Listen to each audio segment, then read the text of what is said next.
Okay, so the last thing I want to do with this series of data is let me do a correlation between these two variables, age and income, and we'll make a scatter plot of them. And then I will show you the power of the syntax. I'll show you why it's a good idea to always use syntax. All right, so let's just do that very quickly. First of all, you should probably look at scatter plots before you do correlations. So let's look at the scatter plot first. We're going to go to Graphs, Legacy Dialogues, Scatter Dot. Simple scatter is the default, and that's what we want to use. So I'll just click Define here, and then I want to look at income as a function of age. So income on the y-axis, age on the x-axis. Again, keep in mind when you see the beauty of this magnificent graph that these data are made up. They're not real. All right, so once again, I'm going to click Paste, not OK, so that I remember what I did later. Come over here to the SPSS syntax and run it. Oh, and find my output. There it is. All right, so there's the scatter plot that SPSS produces, and you can see that there is a strong hint of a linear relationship there between them, a positive linear relationship. You can see that as age increases here on the x-axis, income also increases.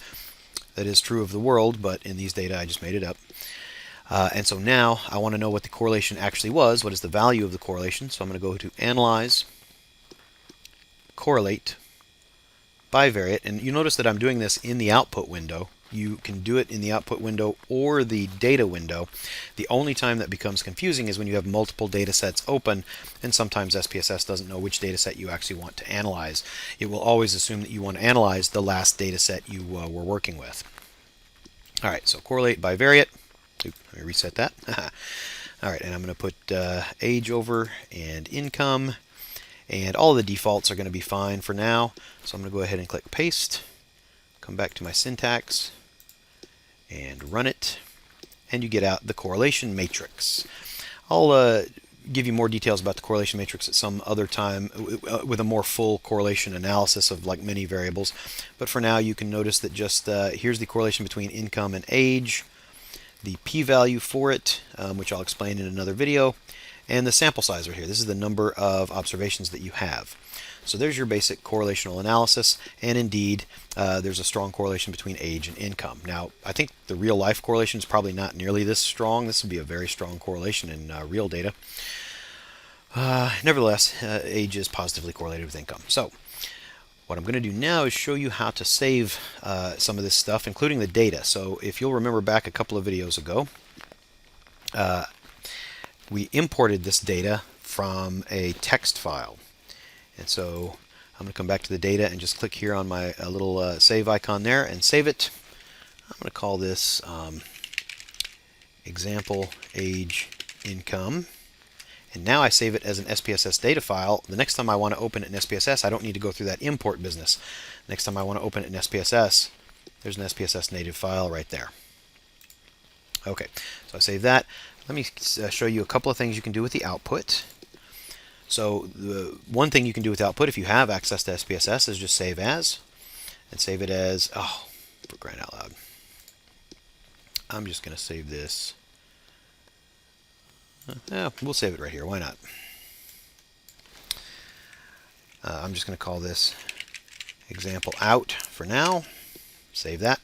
But if you're working with SPSS, let's say at a university or at your work or wherever, and you want to access this output somewhere else where you don't have SPSS, like at home, here's some other things you can do. You can select, go to the very top of your output tree here and click on that little yellow icon there to select all of the output.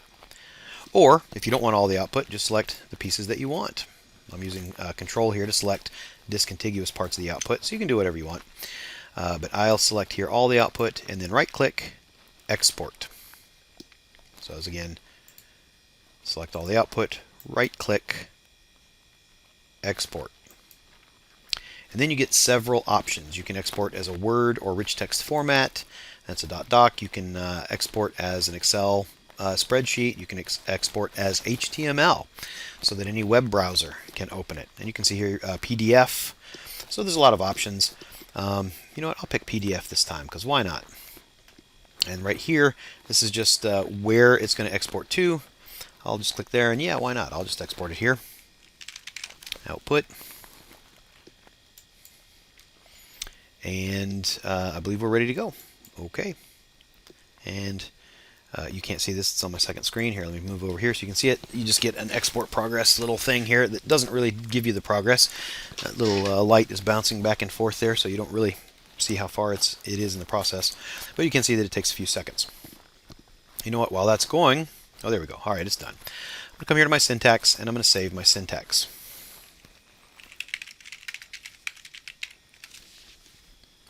Alrighty. Fantastic. So now I can close everything. Close that. I'm not going to close the data. I'm not going to close out of SPSS, but I'm going to close everything else. No, don't save that.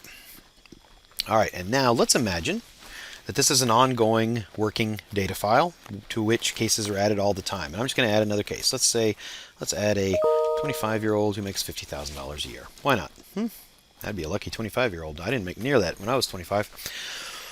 Okay, we've added more data. Let's save it. Oh my goodness. Now what do? Our correlation must have changed. Everything's changed. What can I do? Oh no. Oh, I know. I can open my syntax file. And here's all of the analysis that I've been doing over the last 3 videos.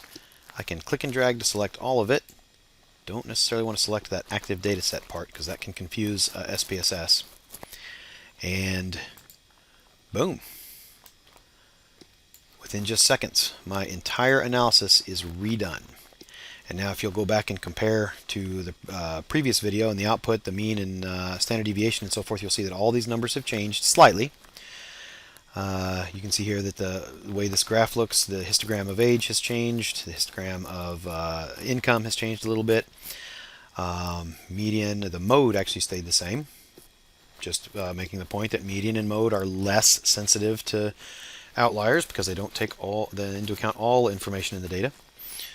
Oh, I should have suppressed the output frequency charts this time. Our graph is just ever so slightly different. We have one new case in there, and you can see the correlation. The correlation actually came down a little bit. We were at 0.8 something before, now we're at 0.797. So you can see how easy it is to rerun an analysis when you have saved it in syntax, and it would have been pretty much as fast if I had had 100 steps instead of only like 5 or 6 steps. The other thing is, I closed this data 6 months ago. Now I have to reopen it and look at it again and remember what I did. What did I do with that data? Oh, there it is. Everything that I did with that data nicely ordered in a syntax file. So I haven't forgotten a thing, unless my computer has crashed or something like that. And I didn't back up my data well enough. Always back up your data. All right, I'm going to end it there. That was a very basic correlational analysis, and then also demonstrating why you should always be using SPSS syntax and not just hitting OK on each one of those procedures in SPSS.